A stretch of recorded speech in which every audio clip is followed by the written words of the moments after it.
everybody, for joining us today. Live Music Nation podcast. I'm your host, Jake Gill. Today, we're Blake McLemore from the Bennett Agency. Blake, thanks for joining us. Thanks for having me, Jake. Blake, give us a little background on you. Where did you grow up? And tell us a little bit about what your career looks like right now. Yeah, so I grew up in Colby, Kansas. It's northwest Kansas, and grew up in a musical family. And so I know we'll be getting into some of that. But yeah, I think my parents started learning to play bluegrass music specifically in their early 20s before they had any of us kids.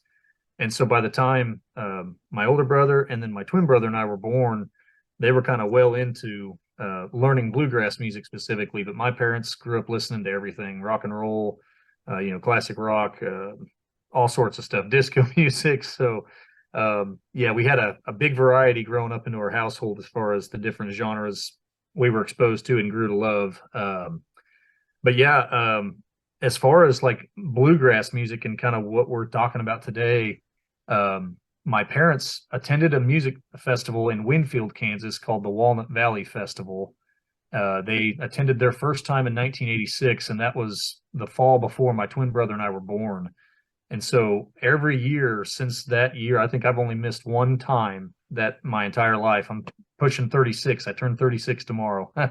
And we missed 1 year attending that festival is all in my entire life. And so it's kind of like our annual pilgrimage, if you will. But through that festival, my parents met some folks called the Bennett family, Tim and Bill and Brad Bennett, and then a couple other guys named Mark Johnson and Vern Weitzel. And they had a band called the Bennett Brothers Band.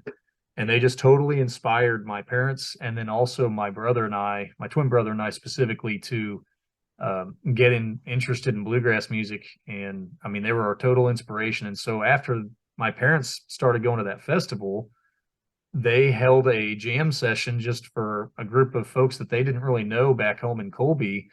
But they said, hey, we're going to have a bluegrass jam for anybody in the area that is familiar with that and wants to come. And all of a sudden that snowballed into this huge group of family friends. And my folks started our festival when I was 8 years old back in 1995.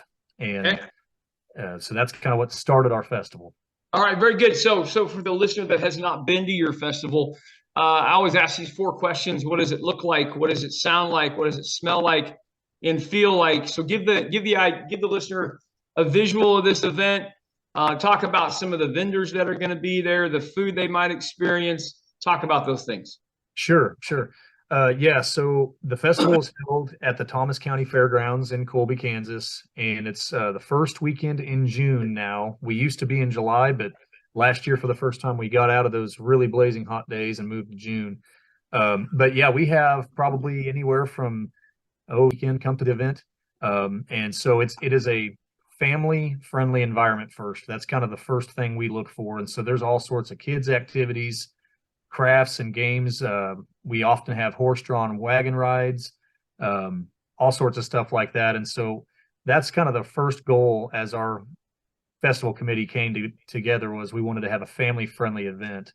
And so there's stuff for anywhere from little kids all the way up to grandma and grandpa. In terms of different activities, we have music workshops that the actual performers on stage are leading.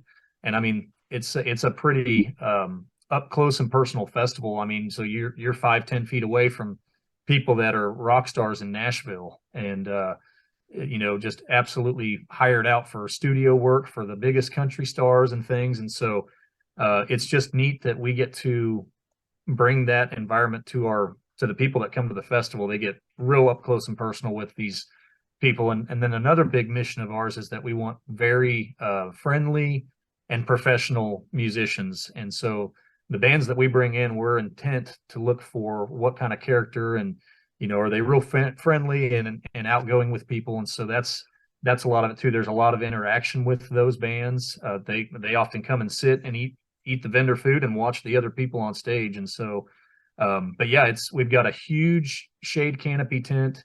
I don't even remember how many thousand square feet, but we put up a huge shade tent.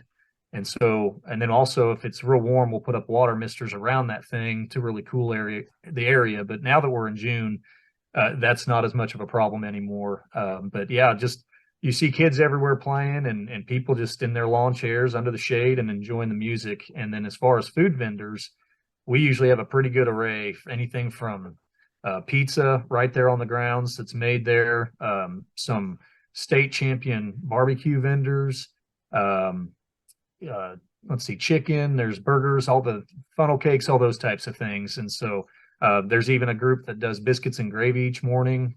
So there's quite a variety of food as well.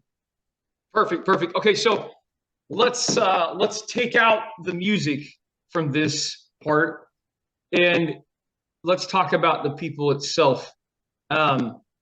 Because you mentioned that your family has been a part of this for 30 plus years now.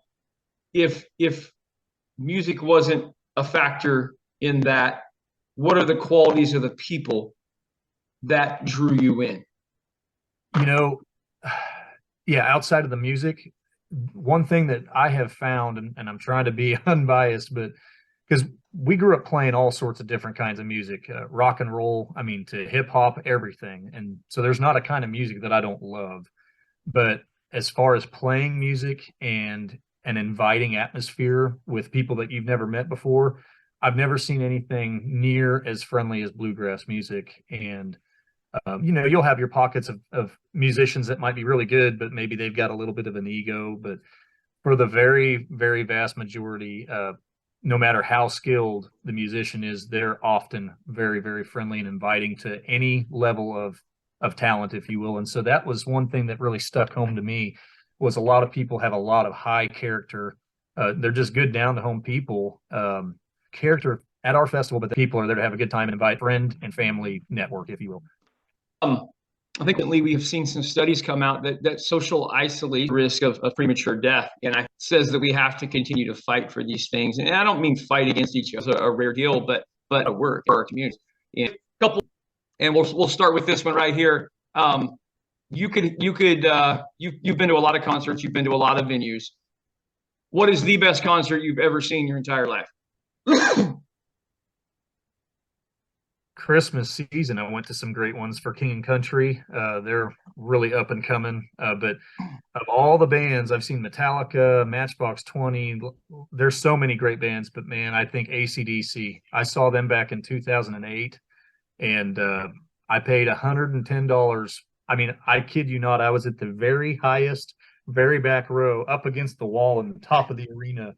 And I would have paid 2 or 3 times what I did. I paid $110 for that ticket, and I would have paid at least double that to see the show that we got. And Angus Young and those guys, it was just outstanding. So I have to say right now, AC/DC.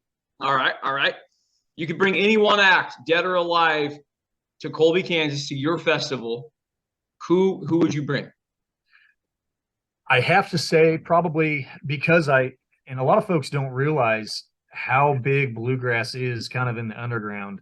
But like even bands like Leonard Skinner grew up on bluegrass. Most folks don't know that. But so out of all these options I could choose from, I'd probably honestly have to say someone like Vince Gill or Patty Loveless, Ricky Skaggs. I mean, they all tapped into country music, but they're so true to bluegrass at the same time. And so it's honestly a goal of ours still to work toward having somebody like one of those 3 acts. Sure. And, so that's probably what I'd have to say. Okay, no, that's perfect. That's great. Blake, how do people find out more information about the festival? Do you guys have a good website, or you guys do social media mainly? How's that work for you guys?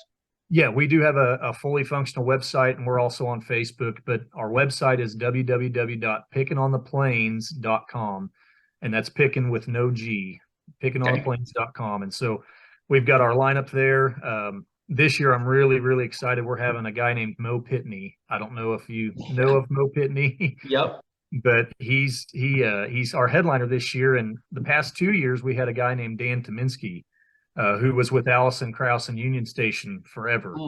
And Dan, has done huge things. Some techno song that he had sang for a guy for Avicii, I think was his name. It had over 1 billion streams. So Dan has been there the last 2 years. We thought we were going to get him again this year, but it didn't quite work out. But Mo Pitney's our headliner this year. We've also got an awesome group called Authentic Unlimited, and it's basically Doyle Lawson's band. Doyle Lawson retired just last year, but basically his band has continued on with a new name, if you will. Kenny and Amanda Smith, they're an awesome married couple, but Kenny is one of the best guitar players in bluegrass music. And a host of other great bands that are coming. Another one from, I believe they're from Mississippi, called Breaking Grass. And so Very good. Very good. Stuff. Awesome. Blake McLemore, picking on the plains, Colby, Kansas. Thanks for being on with us today. I appreciate it. Jake, thanks so much for the time and thanks for the opportunity.